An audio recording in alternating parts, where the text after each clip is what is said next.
4 5 24 गज अंगुल अष्ट प्रमाण ऊपर सुल्तान है मत चुके चौहान। यह पंक्तियां तो आपने सुनी ही होगी और यह भी जानते ही होंगे कि यह पंक्तियां किसने, किसको और किसके लिए कही थी। आज हम पृथ्वीराज चौहान के बारे में विस्तार पूर्वक जानेंगे। हम जानेंगे पृथ्वीराज चौहान कैसे राजा बने, उनका राज्य कितना बड़ा था, उन्होंने कैसे भील जनजाति से शब्द भेदी विद्या सीखी, संयोगिता से प्रेम, मोहम्मद गोरी से युद्ध, चंद बरदाई और पृथ्वीराज चौहान के बाद संयोगिता का क्या हुआ आदि। पृथ्वीराज चौहान का दिल्ली का राजा बनना।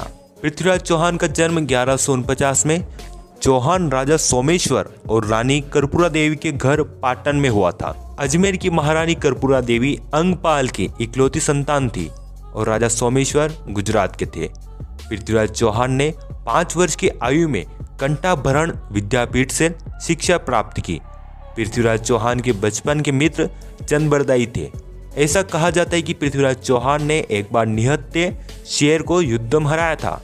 राजा सोमेश्वर के बाद पृथ्वीराज चौहान ने अन्य राजाओं को पराजित कर अपने राज्य का विस्तार किया। सन 1166 में दिल्ली के शासक महाराजा अंगपाल के बाद पृथ्वीराज चौहान दिल्ली की गद्दी पर बैठे।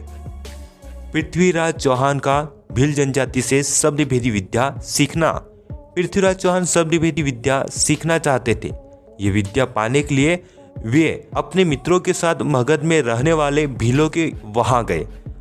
जब पृथ्वीराज चौहान ने भील गुरु से शब्द भेदी विद्या सिखाने के लिए कहा तब भील गुरु ने साफ मना बोल दिया, क्योंकि क्षत्रियों के कारण ही भीलों के महान योद्धा एकलव्य का अंगूठा कटा था। कई दिनों महीनों तक पृथ्वीराज चौहान भील गुरु से शब्द भेदी विद्या पाने के लिए मंदिर में बैठे रहे। तब भील गुरु ने पृथ्वीराज चौहान के सामने एक शर्त रखी, यदि शब्द भेदी विद्या सीखनी है तो उन्हें अपना अंगूठा दान में देना होगा। अंगूठा दान देने के लिए पृथ्वीराज चौहान मान गए और वे मंदिर में जाकर जैसे ही अंगूठा काटने वाले थे तभी भील गुरु ने पृथ्वीराज चौहान को रोक दिया। मगध में ही भील गुरु ने पृथ्वीराज चौहान को शब्द भेदी विद्या का ज्ञान दिया और पृथ्वीराज चौहान को यह विद्या गुप्त रखने को कहा।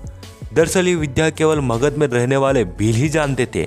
आगे चलकर शब्द भेदी विद्या पृथ्वीराज चौहान को बेहद काम आई। पृथ्वीराज चौहान और संयोगिता। पृथ्वीराज चौहान और उनकी रानी संयोगिता की प्रेम कहानी आज भी प्रसिद्ध है।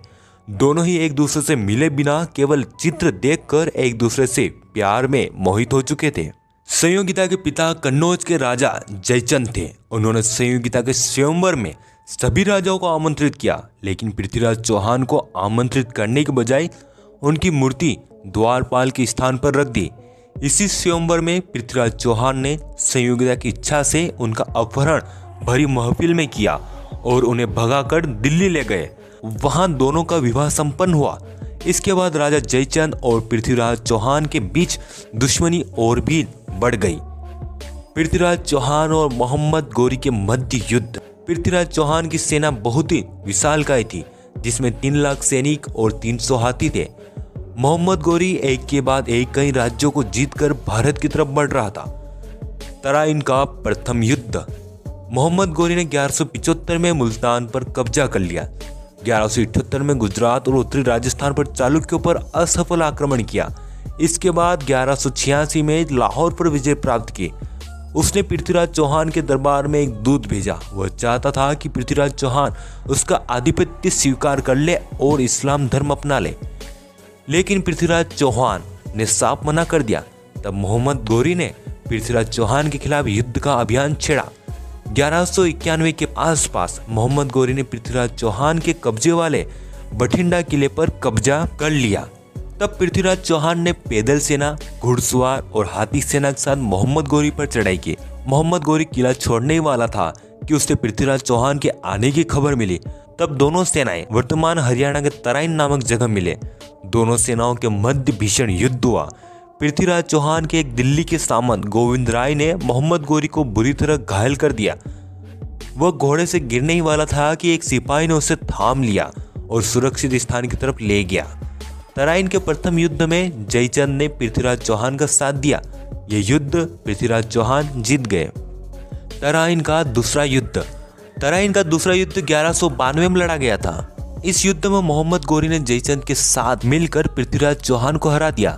कुछ लेखकों का मानना है कि मोहम्मद गोरी को जयचंद ने ही दिल्ली पर आक्रमण करने के लिए बुलाया, क्योंकि वे पृथ्वीराज चौहान से संयोगिता स्वयंवर में हुए अपमान का बदला लेना चाहता था। मोहम्मद गोरी का वध। तराइन के दूसरे युद्ध के बाद मोहम्मद गोरी पृथ्वीराज चौहान को बंदी बना लेता है और वह पृथ्वीराज चौहान की दोनों आंखें फोड़ देता है। पृथ्वीराज चौहान ने भीलों से शब्द भेदी विद्या सीखी थी। मोहम्मद गोरी वही विद्या का प्रयोग देखना चाहता था। पृथ्वीराज चौहान के साथ उनके बचपन के मित्र चंद्रबरदाई भी थे। उन्होंने पृथ्वीराज चौहान से कहा, 4 5 24 गज अंगुल अष्ट प्रमाण, ताव पर सुल्तान है मच चुके चौहान। यह सुनकर अंधे हो चुके पृथ्वीराज चौहान ने मोहम्मद गोरी पर तीर चलाया और वह मारा गया। उसके मरते ही चंद्रबरदाई और पृथ्वीराज चौहान ने एक दूसरे को मार दिया। पृथ्वीराज चौहान के बाद संयोगिता का क्या हुआ? मोहम्मद गोरी का सेनापति पृथ्वीराज चौहान के बाद संयोगिता सहित हजारों महिलाओं को अपने हरण में रखना चाहता था, इसलिए उसने लाल किले के बाहर डेरा डाला। लाल किले के भीतर संयोगिता सहित कई महिलाएं थी। किले के भीतर संयोगिता और सभी महिलाओं ने जोहर करने का निर्णय लिया। कुतुबुद्दीन ने किले के द्वार के सामने संयोगिता के भाई धीरचंद को खड़ा कर दिया। धीरचंद को हाथियों ने टक्कर मारी और वह दुर्ग से चिपक गया और किले की फाटक भी टूट गई।